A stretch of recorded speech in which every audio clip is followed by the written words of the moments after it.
ఏయ్ ఎత్తండ్రా.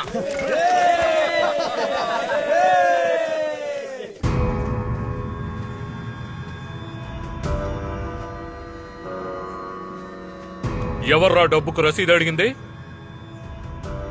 అడిగినోడు వచ్చి రిసిప్ట్ తీసుకోవచ్చు.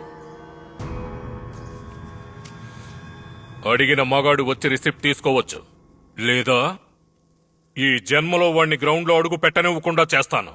మీకు 10 సెకండ్లే టైం.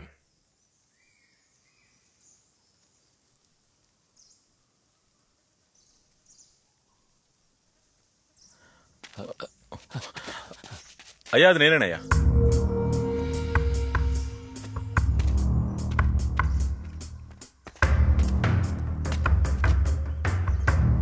అయ్యా ఆ కుర్రోడు అడగలేదయ్యా, నిజంగా నేనే అడిగాను. అయ్యా వాళ్ళిద్దరూ అడగలేదయ్యా, నేనే అడిగాను.